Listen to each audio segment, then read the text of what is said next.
In one hadith, amazing hadith, a stranger comes into the gathering of the Rasul.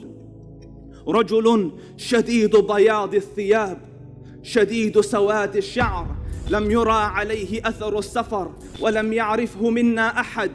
A man exclusively white, dark hair, no spot or sign of fatigue and travel. None of us know him. Mysterious man. He has come into the gathering of the Rasul, and he sits with his knees touching the knees of the Prophet, and then he says, Ya Muhammad sallallahu ala Muhammad, akhbirni anil Islam. Tell me about Islam. So the Prophet answered, and when the Prophet finished, the man said, Sadaqt. You spoke the truth. So the ashab says, we are astonished. He asks and confirms, as though he knows the answer, so why are you asking? And then he says, فَأَخْبِرْنِي عَنِ الْإِيمَانِ. Tell me, O Muhammad, about Iman. The Rasul explained. And he says, Sadaqt. True. So then he said, أَخْبِرْنِي عَنِ الْإِحْسَانِ. Tell me about Ihsan. The Prophet explained. The man said, correct. And then he asks, فَأَخْبِرْنِي عَنِ السَّاعَةِ. Tell me, O Muhammad, about the hour. So he said, مَا الْمَسْئُولُ عَنْهَا بِأَعْلَمَ مِنَ السَّائِلِ. The one you're asking doesn't know more than the one who was asking. The asked doesn't know more than the one asking. So then he says, فَأَخْبِرْنِي عَنْ أَمَارَاتِهَا. Tell me its signs, أي علاماتها. So he says, and listen to the one who doesn't speak of his own desires. أَن تَلِدَ الْأَمَةُ رَبَّتَهَا.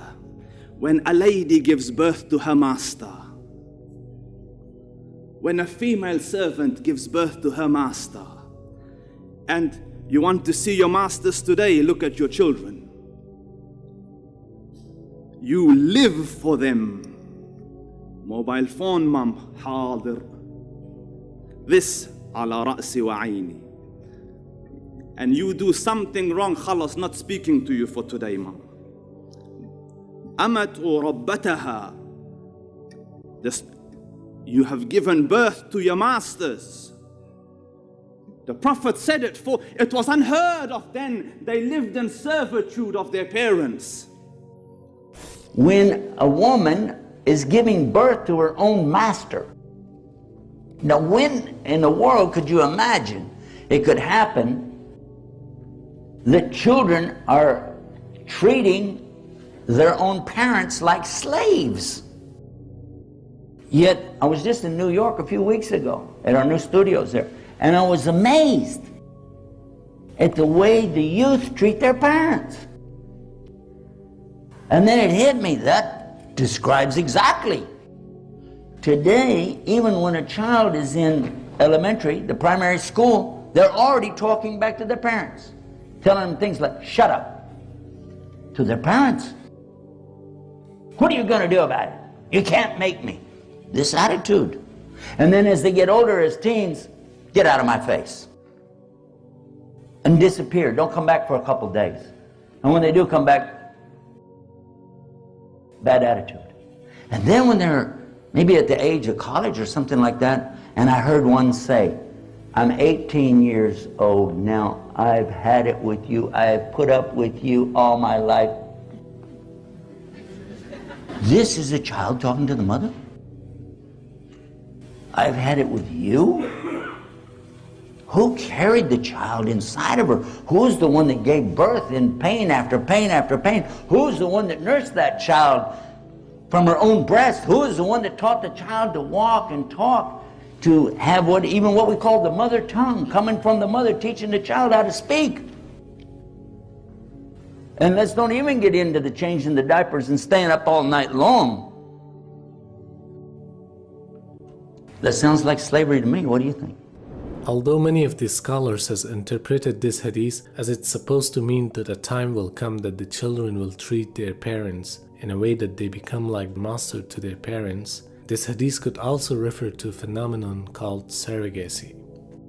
Surrogacy is an arrangement often supported by an agreement whereby a woman, meaning the surrogate mother, agrees to bear a child for another person or persons who will then become the child's parents after birth. A technique called in vitro fertilization now makes it possible to gather eggs from the mother, fertilize them with the sperm from the father, and place the embryo into the uterus of a gestational surrogate. The surrogate then carries the baby until birth. She doesn't have any genetic ties to the child because it wasn't her egg that was used. Therefore, the surrogate is called the birth mother and not the biological mother. Usually, women who are in a lower socioeconomic scale in society offer these services to wealthy individuals. A poor lady rents her womb to carry the baby until birth, where the newborn will become the master of the surrogate mother.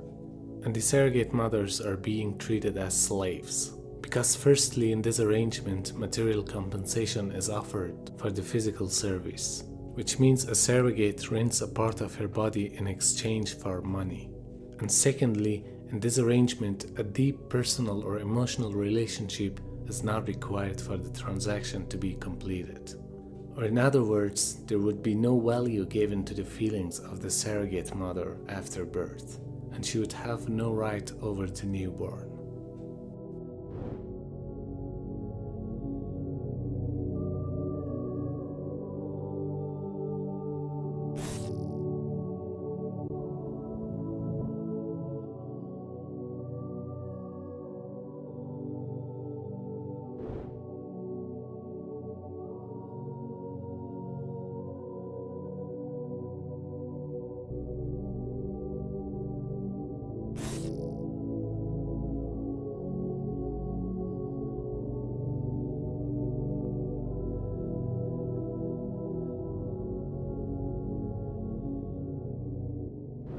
And then the second sign in Subhan al-Khaliq, وَأَن تَرَى حُفَاةً عُرَاةً عَالَةً رِعَاءَ الشَّاءِ يَتَطَاوَلُونَ فِي الْبُنْيَانِ. When you see the barely clothed, like they don't have good clothing, not adequate clothing, barefooted, destitute, shepherds and goat herders competing in the heights of buildings. So I researched, who is competing in the heights of buildings? Subhan al-Khaliq.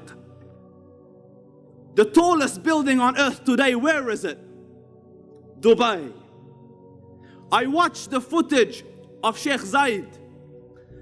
You know, ordinary simple clothing, he's wrestling with one of his workers.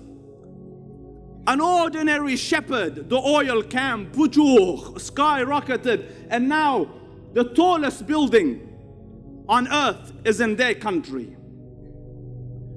When the barefooted destitute will compete in the heights of buildings. So I said maybe coincidence. A few years before that, the clock tower of Mecca. And now the Saudis have thought, bless their hearts, how can they beat us? Let's make another one. The next building started yesterday. 1 kilometer in the air. Sadaq al-Sadiq. His word is the sign. Who would have thought at the time where they used to build with pebbles houses that barely had roofs, that they would compete in skyscrapers? وَرَبُّ الْكَعْبَ, everything the man has uttered is true.